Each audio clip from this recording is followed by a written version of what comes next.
I'm John Beaudin from the Aircom Radio Network. In music, you seldom get a second chance. You're lucky to have one kick at the can. But our next guest had some hits with a band called Bob Brady and the Conchords in the late 60s. But after the hits stopped coming, he decided to create a corporate career, and he's done very well at that. A few years ago, though, he missed his keyboard. He missed his piano. Decided to go back to it. At a later age in his life, he created his debut album, Smooth Covers, Smooth Dance, and it did very well for him. Now, his sophomore album, Now, has just been released.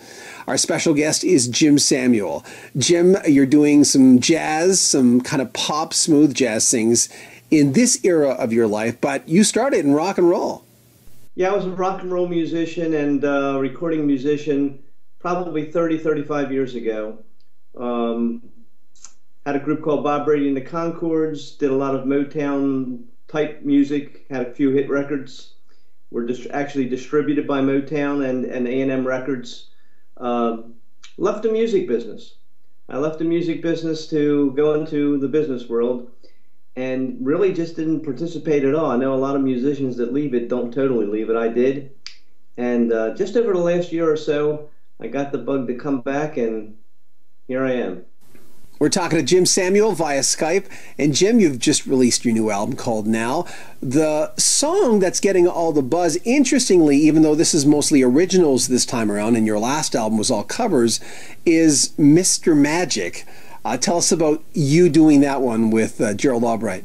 Funny thing is that promoters, they were encouraging me to do original songs, and 6 of the 8 tracks on the new album are originals, and they all loved the original songs, but they came back kind of chuckling, saying, we still think the first song should be a cover song, Mr. Magic. And Mr. Magic features Gerald Albright. And Gerald is just a sensational sax player, but he's also a very gracious gentleman. And I had already done about 4 tracks off the new album with Gerald before we approached Mr. Magic. And I sent him an arrangement of Mr. Magic that I had done when I was first coming back and just trying to hone my skills.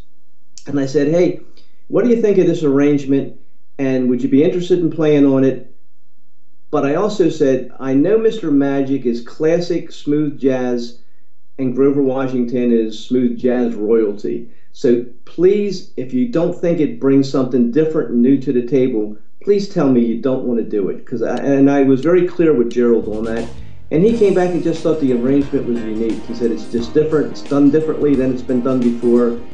He wanted not only to jump on and play the sax, but he wanted to play the bass on it too, to give it a little bit of that punch. So it's got a little bit more soulful R&B feel than I think most interpretations have been.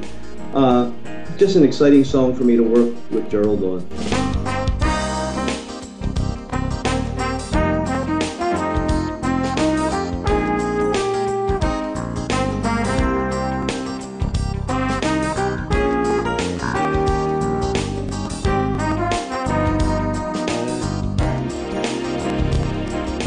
Jim, I'm always interested in titles of songs and how you came up with them, especially with instrumental musicians. Now That You're Gone, where'd you get that? Funny. Now That You're Gone, and I'll tell you how I came up with the title, and I'll tell you how the song came about. I wanted one more song, and I was working with Tony Neenan, a flugelhorn trumpet player down here in the Baltimore area. And when I told Tony I wanted to do one more song, he said, why don't you write a very pretty ballad that I can play on the flugelhorn? I think Tony has some built-in Freddie Hubbard wannabe, you know, and he's a great horn player.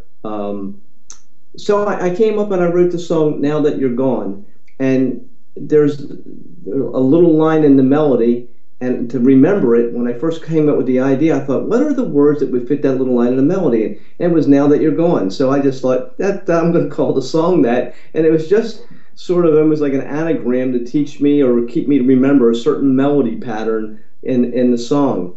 I'm real curious about that song. To me, it's one of the real, and I guess I'm prejudiced because I wrote it, but it's a really pretty smooth jazz song. You don't hear a lot of pretty smooth jazz songs anymore. I think everybody's gravitating away from that. So I'm real curious to see how it'll be received. I just think it's different, a little different than what you're hearing.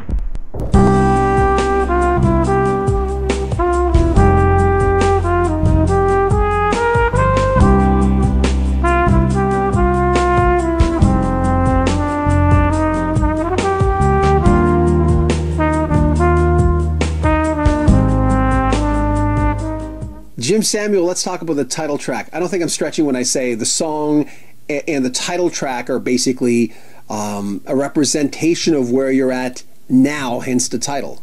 Yeah, I think really I had a first go round, and not a lot of people get a second go round. So I've been lucky, and so now is really what I am now, who I am now. It's the first time I've written original music in 35 years, so it's now. You know, I've had some songs that are still being played over in Europe from my first go round writing, and so you know, this is me now, and I also liked it because I think my tendency is to go more toward dance music, and now is really a dance. It's really a dance tune. It's a pretty high energy song, and again, when you speak of melody, it's a dance song, but there's a pretty significant melody in now that stays with it, which you don't hear a lot in dance tunes. A lot of dance tunes are mostly rhythm, and sort of the melody, if anything, it's complementary. Well, here I think the melody is still pretty dominant in the song.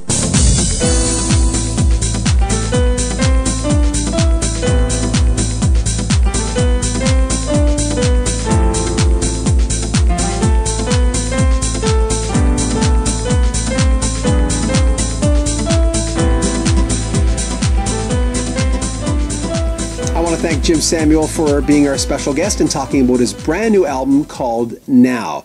At the end of this video, there'll be information on how you can pick up that album and his first Smooth Covers Smooth Dance. If you'd like your band to be covered on the Aircom Radio Network, if you'd like a review from us, make sure you contact us via YouTube or our Facebook account. There'll be links at the bottom or at the end of this video. I'm John Beaudin. Thanks for watching and listening.